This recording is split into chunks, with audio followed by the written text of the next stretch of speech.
নমস্কার বন্ধুরা, বঙ্গ হরর স্টোরিতে আপনাদের সবাইকে স্বাগত। আজ আমরা আপনাদের সামনে এমন এক সিরিজ নিয়ে উপস্থিত হয়েছি যা শুনে আপনি অবাক হয়ে যাবেন। কি সত্যি একজন তান্ত্রিকের এত ক্ষমতা থাকতে পারে? এই গল্পটি বাংলার এক খ্যাতনামা লেখক বিভূতিভূষণ বন্দ্যোপাধ্যায়ের পুত্র তারাদাস বন্দ্যোপাধ্যায়ের লেখা। যদিও গল্পটির সূচক করেছিলেন স্বয়ং বিভূতিভূষণ বাবু, কিন্তু পরবর্তীতে তার ছেলে গল্পটির উত্তরাধিকার বহন করেন। গল্পের সম্পূর্ণ কৃতিত্ব লেখকের। এই গল্পের আরও বহু পর্ব আসবে, কিন্তু তার আগে আপনাদের মতামত নেওয়া জরুরি।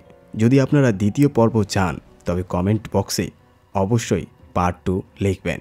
তো বন্ধুরা, উপস্থিত হলো আজকের গল্পের প্রথম অংশ, তারানাথ তান্ত্রিক ও ব্রহ্মপিশাচ। মাঠের কোলের মুখে পৌঁছতেই শুরু হলো প্রবল বর্ষণ। সকাল থেকেই আকাশে কালো মেঘ ছিল, কিন্তু মনে হচ্ছিল বৃষ্টি হওয়ার কোনো সম্ভাবনা নেই। অশ্বিনীকে আগেই জানানো হয়েছিল যে আজ রাতে তারানাথের বাড়ি যেতে হবে, তাই আমি গলির মোড়ে দাঁড়িয়ে কয়েকটা আলুর চপ আর পাকোড়া কিনে তার অপেক্ষা করছিলাম। এমন সময় অশ্বিনী এক বক্স হাতে আমার পাশে এসে দাঁড়ালো। ভাজার প্যাকেট হাতে আমরা দুজনে তারানাথের বাড়ির দিকে রওনা হলাম।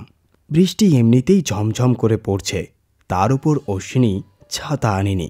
কোনো রকমে আমার ছাতার মধ্যে মাথা গুজে হাঁটতে হাঁটতে সে বলল, মৌসুম বিভাগে যারা কাজ করে সবাই বোকা। আমি বেরোনোর আগে খবর ভালো করে শুনেছিলাম, সেখানে বলছিল আজ সারাদিন রোদ থাকবে, এক ফোঁটাও বৃষ্টি হবে না। বেহুদা সব লোক। তার কথা শুনে আমার একটু হাসি পেয়ে গেল। এত বৃষ্টিতে এক ছাতার তলায় দুজনের পক্ষে হাঁটা কষ্টকর হচ্ছিল। কোনো রকমে আধা শরীর ভিজে আমরা তারানাথের বাড়ি পৌঁছে গেলাম। বৈঠকখানার দরজা খোলা। চটের উপর বসে তারানাথ হুঁকো টানছিলেন। আমাদের দেখে গভীর শ্বাস ফেলে বললেন, আরে পুরো ভিজে গেছো নাকি? দোষ আসলে আমারই, সময়টা একটু এদিক ওদিক হয়ে গেছে। আমি অবাক হয়ে জিজ্ঞেস করলাম, আপনার দোষ মানে? আমরা ভিজেছি, এতে আপনার কি সম্পর্ক? তারানাথ মৃদু হাসি দিয়ে বললেন, না কিছু না, সময়ের হিসাব করতে গিয়ে একটু গন্ডগোল হয়ে গেছে, না হলে তোমরা ভিজতে না। তার কথা আমরা কিছুই বুঝতে পারলাম না। আবার প্রশ্ন করতেই তিনি হেসে বললেন, মানে বৃষ্টি হবে সেটা আমি আগেই জানতাম। তোমরা যখন আসবে তখন আমি বৃষ্টি পিছিয়ে দিয়েছিলাম, আরও পিছিয়ে দিতে পারতাম, কিন্তু প্রকৃতির সঙ্গে বেশি ছেলে খেলা ভালো নয়। যা হোক, যদি আরও 10 মিনিট পিছিয়ে দিতাম তাহলে তোমাদের কষ্ট হতো না। তারানাথের মুখে এরকম গল্প আমরা বহুবার শুনেছি, তবুও মাঝে মাঝে মনে প্রশ্ন জাগত, এই কলিযুগে এসব কি আদৌ সম্ভব? আমি কৌতূহল সামলাতে না পেরে বললাম, মানলাম আপনি অনেক কিছু দেখতে পারেন, কিন্তু সত্যি কি কখনো বৃষ্টি থামানো যায়? আমার এই কথা শুনে তারানাথ উল্টে আমাকেই প্রশ্ন করলেন, তাহলে থামানো যায় না, তাই তো? যদি আমি থামিয়ে থাকি, সেটা কিভাবে থামিয়েছি তার উত্তর তুমি দিতে পারো? এবার আমার মনে হলো তারানাথের ক্ষমতাকে হেলাফেলা করা ঠিক নয়, তর্ক করাটাও বোধ হয় ঠিক হবে না। তাই সহজভাবে উত্তর দিলাম, আপনি তো যা খুশি করতে পারেন। আমার কথা শুনে তারানাথ খানিক বিরক্ত হয়ে বললেন, না, মজা নয়। অগ্রিম তন্ত্র কি জানো? বৃষ্টি তো ছোটোখাটো বিপর্যয়, শিক্ষা আর শক্তির সঠিক ব্যবহার করলে অনেক বড় প্রাকৃতিক দুর্যোগও ঠেকানো যায়। এই তো সেদিন। এই কথা বলেই হঠাৎ থেমে গেলেন তিনি। ওনার অপূর্ণ বাক্য আমরা কিছুই বুঝতে পেলাম না, তাই আবার জিজ্ঞেস করলাম, আচ্ছা সেদিন তাহলে কি হয়েছিল? তিনি আগের মতোই গম্ভীর গলায় বললেন, না, তোমরা তো কিছুই বিশ্বাস করো না। তোমাদের বলা মানে হলো উপহাসের শিকার হওয়া। ও রাগ দেখে আমি খেদ অনুভব করলাম এবং মনে মনে ভাবলাম, শেষ, বোধহয় কোনো অদ্ভুত ঘটনার গল্প আর শোনা হবে না। আমার কিছু বলার আগেই অশ্বিনী বলে উঠল, না চক্রবর্তীজি, এমন কিছু নয়, আমরা আপনার প্রতিটি কথাই বিশ্বাস করি। তবে কি জানেন, আপনাকে একটু রাগিয়ে দিতে আমাদের খুব মজা লাগে, তবে এখন বোধহয় আমাদের এটা করা ঠিক হয়নি। বিষয়টা অন্যদিকে ঘোরাতে আমি বললাম, সেদিন কি হয়েছিল? আপনি কিছু বলছিলেন। আমার কথা শুনে তারানাথ বললেন, ঘটেছিল নয়, ঘটতে পারতো। গত আষাঢ়ের 11 তারিখে তুমি কোথায় ছিলে, কি করছিলে? দুপুর প্রায় 2:30 নাগাদ। হিসেব করে আমি বললাম, শনিবার ছিল, বেলা তখনও 2টো বাজেনি। অফিস থেকে ছুটি হয়ে বাড়ি ফেরার পথে হাঁটছিলাম। কেন, কি হয়েছে বলুন? তারানাথ রহস্যময় হাসি দিয়ে বললেন, তখন কোনো অদ্ভুত অভিজ্ঞতা হয়েছিল? মানে কোনো অস্বাভাবিক ঘটনা? ওর কথা শুনে হঠাৎ আমার মনে বিদ্যুতের মতো খেলে গেল। অদ্ভুত ব্যাপার, এতদিন কিছুই মনে ছিল না, কিন্তু তারানাথের সাথে কথা বলতে বলতে হঠাৎ সব মনে পড়ে গেল। হ্যাঁ, সেদিন একটা ছোট্ট ঘটনা ঘটেছিল, যদিও বড় কিছু নয়, কিন্তু আশ্চর্যজনক তো বটেই। ট্রাম আসতে দেরি হচ্ছিল। ট্রাম স্টপের পাশের এক দোকান থেকে সিগারেট কিনে চালাতে গিয়েছিলাম। এমন সময় হঠাৎ মনে হলো পায়ের তলায় যেন কিছু সুরসুরি দিচ্ছে, যেন কোনো বড় পিঁপড়ে বা গোবর পোকায় দাঁড়িয়ে আছি। তাড়াতাড়ি চটি খুলে পা ছেড়ে নিলাম, তবুও সেই সুরসুরি কমল না। কখনো কখনো ভয়ের কারণে শরীরে কোনো অংশে অদ্ভুত অনুভূতি হয়। ভেবেছিলাম হয়তো তেমনই কিছু হবে, কিন্তু তখনই চোখে পড়ল এক আশ্চর্য দৃশ্য। দুপুরে ফাঁকা রাস্তায় ফুটপাতের ওপারে এক মধ্যবয়স্ক ভদ্রলোক হঠাৎ দাঁড়িয়ে নিজের চটি খুলে পায়ের তলায় কি যেন খুঁজছেন। একবার পা ছেড়ে আবার খানিকটা বিস্মিত মুখে হাঁটা শুরু করলেন। ভাবলাম, বাপরে, আজ বোধহয় সবার পায়ের তলায় গোবর পোকা ঢুকে পড়েছে। ছোট্ট ঘটনা, তাই ভুলে গিয়েছিলাম। তারানাথের দিকে তাকাতেই দেখলাম তিনি ঠোঁটের কোণে সূক্ষ্ম হাসি নিয়ে আমার দিকেই তাকিয়ে আছেন। চোখাচোখি হতেই তিনি জিজ্ঞেস করলেন, তাহলে কিছু মনে পড়ল? আমি বললাম, হ্যাঁ, মনে পড়েছে। তারপর আমি সেদিনের ঘটনার সব কথা বিশদে তারানাথকে বললাম। সব শুনে তিনি ঠোঁটে এক ফোঁটা মৃদু হাসি নিয়ে মনোযোগ দিয়ে শোনার পর বললেন, শুধু ওই ভদ্রলোকই নয়, আরও অনেক সেদিন পায়ের তলায় সেই সুরসুরি অনুভূতি পেয়েছিল। তারা হয়তো তখন তোমার আশেপাশে ছিল না, বা তুমি তাদের চিনতে পারতে না। না হলে সেদিন তুমি অনেক গল্পই শুনতে। আমরা তখনও নিজেদের মধ্যে কথা বলছিলাম। হঠাৎ লক্ষ্য করলাম অশ্বিনী বিস্ময় ভরা চোখে আমাদের দিকে তাকিয়ে আছে। তার ওই মুখভঙ্গি দেখে তারানাথ জিজ্ঞেস করলেন, অশ্বিনী, তুমি কি কিছু অনুভব করছো?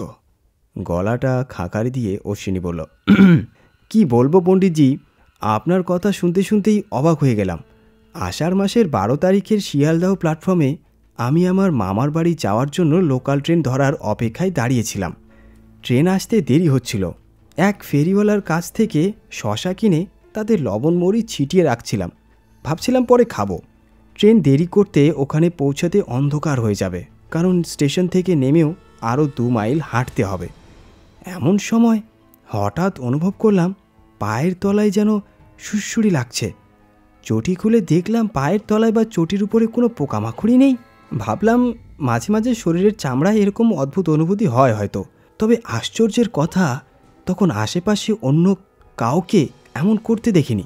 সেই সময় ভাবছিলাম এটা কোনো সাধারণ ব্যাপার, কিন্তু এখন আপনাদের কথা শুনে মনে হচ্ছে এতে নিশ্চয়ই কিছু আছে।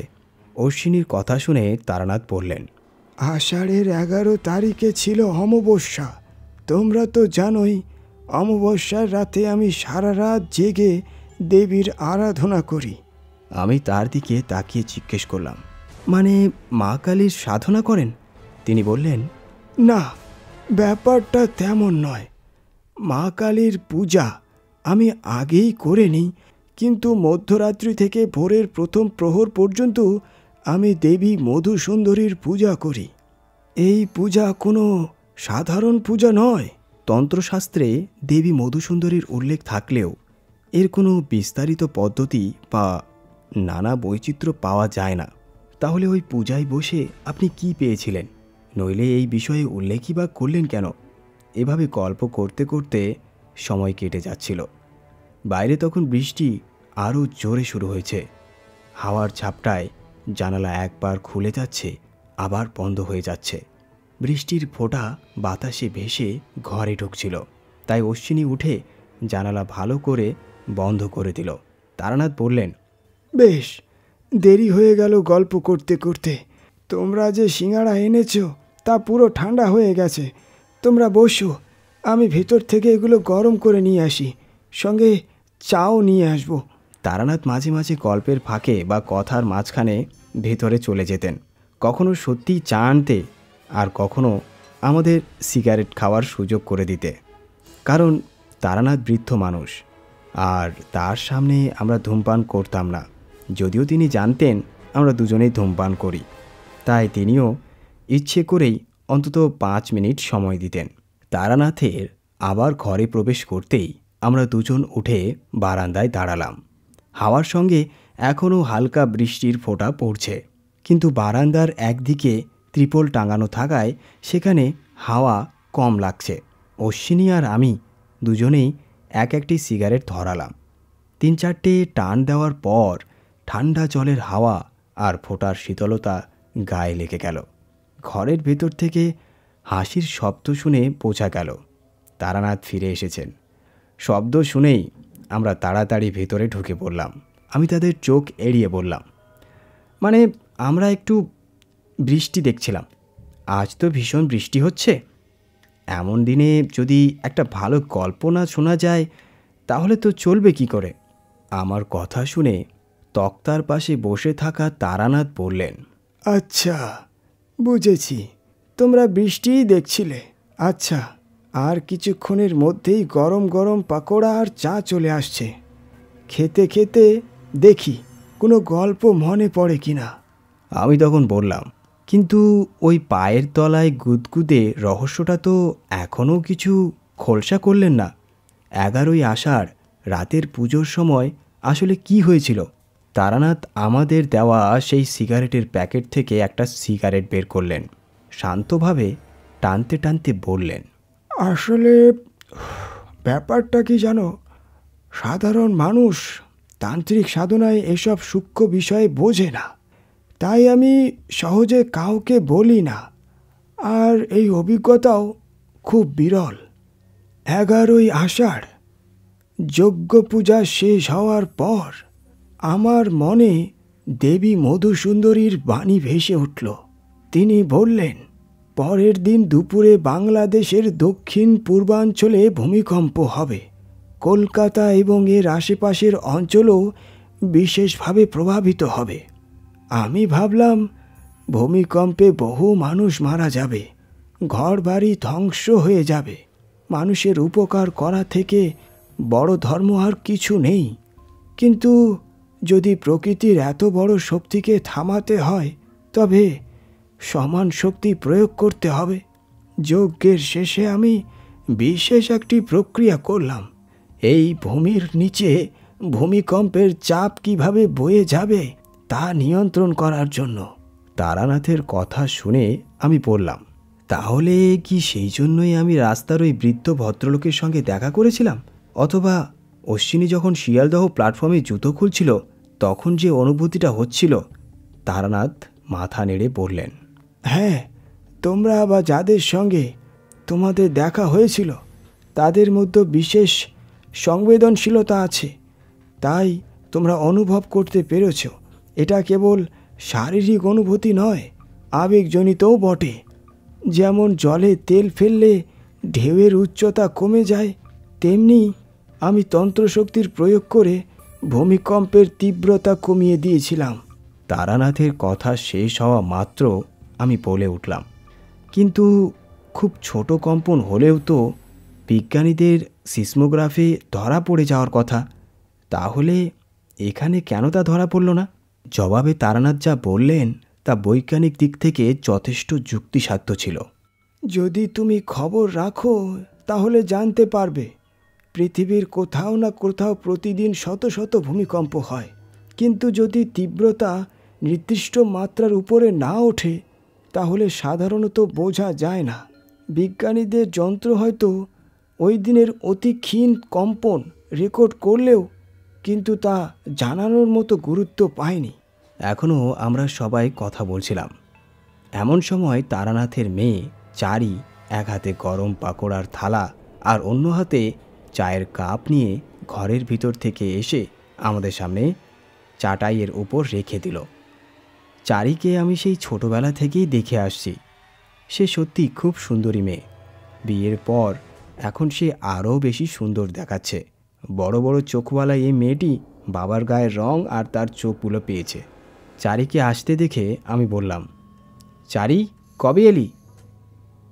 আমার কথা শুনে চারি শান্তভাবে বলল, 4-5 দিন আগে এসেছি কাকা। আপনি কেমন আছেন? আমি বললাম, ভালো আছি। আরে চারি, তুমি তো হঠাৎই একেবারে বড় হয়ে গেলে। মনে আছে তো যখন আমরা এখানে আসতাম তুমি পুতুল আর ফিতা আনার জন্য কত জেদ করতে? আমার কথা শুনে চারি হাসি মুখে চুপ করে দাঁড়িয়ে রইল। এক তো বাবার বাড়ি, তার উপর আমরা খুব পুরনো অতিথি, তাই সে মাথায় ঘোমটা দেয়নি। চারির স্বভাবই খুব মিষ্টি। সে বলল, পরের বার আপনি যখন আসবেন আমার জন্য সত্যি সত্যি পুতুল নিয়ে আসবেন। এখনও মাঝে মাঝে আমার পুতুল নিয়ে খেলতে খুব ইচ্ছে করে। আমি বললাম, আমাদের হয়তো পরের বার আসতে একটু দেরি হবে, ততদিন তুমি কি এখানে থাকবে? চারি উত্তর দিল, হ্যাঁ কাকামশাই, থাকবো তো। এবারে বাবা মায়ের সঙ্গে কিছুদিন কাটাতে চাই। মনে রাখবেন কিন্তু, পুতুল অবশ্যই আনবেন। এই কথা বলে চারি নিজের ঘরে চলে গেল। চারির ঘরে ঢুকে যাওয়া মাত্রই আমরা তারানাথের দিকে প্রশ্নবোধক দৃষ্টিতে তাকালাম। তারানাথ হাসলেন আর বললেন, চারির সন্তান হবে, তাই এবারে আমি ওকে নিয়ে এসেছি। প্রথম সন্তানের সময় মায়ের সঙ্গে থাকাই ভালো। একটু চিন্তিত ছিলাম, কারণ এই সময় জ্যোতিষবিদদের ব্যবসা ভালো চলছে না। তবে মধুসুন্দরী দেবী বলেছিলেন আমার কখনো অন্নাভাব হবে না, মোটা চাল কাপড়েই দিন কেটে যাবে। সেটাই চলছে।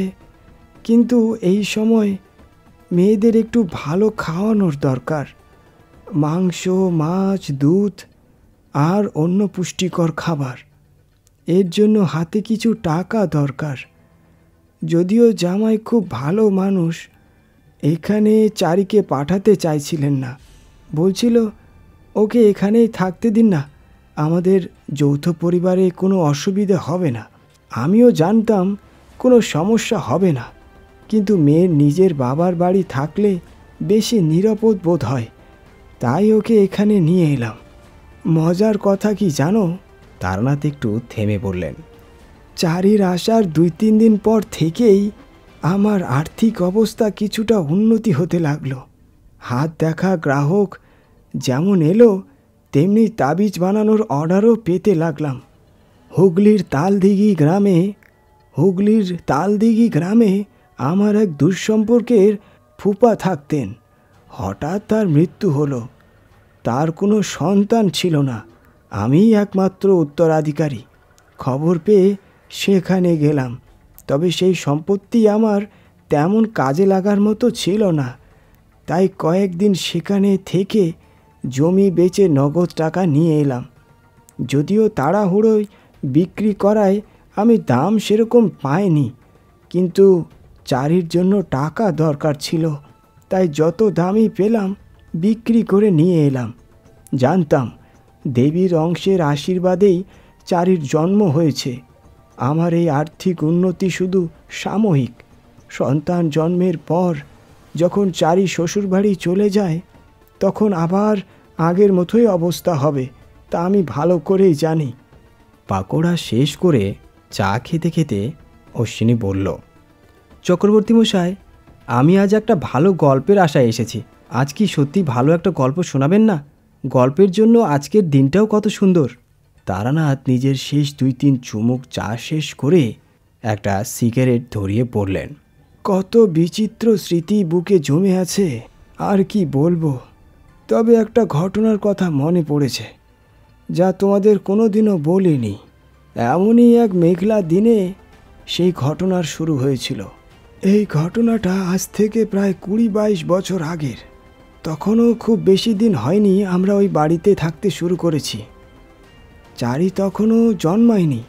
গৃহে তখন শুধু আমি আর আমার স্ত্রী, এই দুজনেই ছিলাম।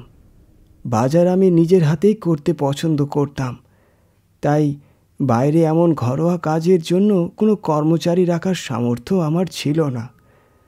একদিন সকাল প্রায় 10টা নাগাদ আমি বাজার থেকে ফিরেই এই ঘরে বসেছিলাম। হঠাৎ একজন লোক এলো। বয়স 30-32 বছরের মতো, শ্যামবর্ণ, চেহারায় একেবারে সাধারণ এক ভদ্র মধ্যবিত্ত বাঙালির ছাপ। একবার দেখলেই মনে থাকার মতো। দ্বিতীয়বার দেখার কোনো প্রয়োজন ছিল না, কিন্তু 2টি কারণে আমাকে দ্বিতীয়বার তাকাতে হলো। প্রথমত, তার চোখের দৃষ্টি, সেই অসহায় দৃষ্টি আমি আগেও দেখেছি। যখন কারো বুদ্ধির পিছনে এক রহস্যময় ঘটনার ছাপ এসে পড়ে, তখন মানুষের চোখে যে অদ্ভুত সমর্থনের আকাঙ্ক্ষা ভেসে ওঠে, তা ছিল সেখানে। আর দ্বিতীয়ত, আমার মনে হলো লোকটি বিপদের মধ্যে রয়েছে। এই অনুভূতি, লোকের বিপদের আভাস পাওয়া, আমাকে মধুসুন্দরী দেবী দান করেছিলেন। সারা জীবন আমি চেষ্টা করেছি এই ক্ষমতাকে মানুষের কল্যাণের জন্য ব্যবহার করতে। যদি তোমরা জিজ্ঞেস করো আমি কিভাবে তা বুঝি, আমার কোনো জবাব নেই। যেমন বাঘের অন্তরের আবেগ শব্দে প্রকাশ করা যায় না, তেমনি এই ক্ষমতাও। লোকটি এসে আমার পায়ে হাত দিয়ে প্রণাম করল। তারপর উঠে দাঁড়াতেই আমি বললাম, বসুন। কবে থেকে এমন হচ্ছে? সে অবাক হয়ে আমার দিকে তাকিয়ে রইল, যেন স্তব্ধ হয়ে গেছে। তারপর আবার আমার পায়ের কাছে মাথা ঠেকিয়ে দিল। আমি তার কাঁধ ধরে সোজা বসিয়ে দিলাম। আরে এমন করো না, বিপদে ভেঙে পড়া উচিত নয়। ঈশ্বর বিপদ থেকে তাকেই মুক্ত করেন যে সাহস নিয়ে লড়তে জানে। খোলাখুলি সব বলো। লোকটি আমাকে বলল, আমার নাম রণচরণ ঘোষ, আমি রামনগর গ্রামে থাকি। কাটোয়া থেকে নেমে যেতে হয়, একেবারে গ্রাম্য এলাকা। কাটোয়া শহর থেকে 10-11 মাইল দূরে। আমাদের 4-5 পুরুষ ধরেই এই গ্রামে বসবাস। এর আগে পূর্বপুরুষেরা কোথায় ছিলেন বলতে পারবো না। আচার্যজি, আমি এই শান্ত ছায়াময় গ্রামটাকে খুব ভালোবাসি। যদি কোনো প্রয়োজনীয় জিনিস আনার জন্য কাটোয়া যেতে হয়, তবে আমি এক আত্মীয়র বাড়ি উঠি। কাজ শেষে আবার গ্রামে ফিরে নিশ্চিন্ত হই। আমাদের গ্রামটি খুব সুন্দর। ধান আর পাটের ক্ষেত, আম কাঁঠালের বাগান, বড় বড় বট আর বিপুল গাছে ঘেরা। গ্রামের একপাশে কমলাক্ষী নামে এক নদী আছে। কেন এর নাম কমলাক্ষী তা জানি না, হয়তো কমল শব্দের কারণে। কিন্তু অদ্ভুত ব্যাপার হলো, এই নদীর জল ভয়ানক গরমের মধ্যেও শুকিয়ে যায় না। নদীর ধার ঘেঁষে কোনো পাকা ঘাট নেই, কিন্তু ছোট থেকেই আমরা নদীতে স্নান করতে অভ্যস্ত। ঠান্ডা পানির স্বাদ আর পায়ের নিচে নরম বালির অনুভূতি, কারণ অন্য কোনো জলস্রোতে নেই। তাই গ্রামের সবাই নদীতে স্নান করে। নদীতে ধীর কিন্তু স্বচ্ছ স্রোত বইতে থাকে, তাই জলও খুব পরিষ্কার। এত কথা বলে রন্ধাচরণ একটু দম নিল। আমি তখন বললাম, একটা কথা জিজ্ঞেস করি? তোমার কথাবার্তার ভঙ্গি খুব সুন্দর, একেবারে গ্রাম্য মানুষের মতো নয়। পড়াশোনা কতদূর করেছ? রন্ধাচরণ লাজুকভাবে বললেন, বলবার মতো কিছু পড়াশোনা করিনি। কাটোয়া স্কুলের বোর্ডিংয়ের থেকে 2nd ডিভিশনে ম্যাট্রিক্স পাস করেছিলাম। ছাত্র হিসাবে খুব খারাপ ছিলাম না। গল্প উপন্যাস পড়ার প্রবল নেশা ছিল। সাধারণত লোকদের থেকে শুরু করে বঙ্কিমচন্দ্র, শরৎবাবু, রবীন্দ্রনাথ সবাইকে পড়েছি। আমাদের গ্রামে কোনো লাইব্রেরি নেই। স্কুলে পড়ার সময় শহরের লাইব্রেরি থেকেই বই এনে পড়তাম। এখন বাপি কলকাতা থেকে বই পাঠিয়ে দেয়, আমি পড়ে ফেলি। এটাই আমার একমাত্র নেশা, অন্য কোনো নেশা নেই। আমি লক্ষ্য করলাম রন্ধাচরণের গল্প যেন অন্য পথে চলে যাচ্ছে। তাই বললাম, ঠিক আছে, বুঝেছি। এখন তোমার এখানে আসার আসল কারণটা বলো।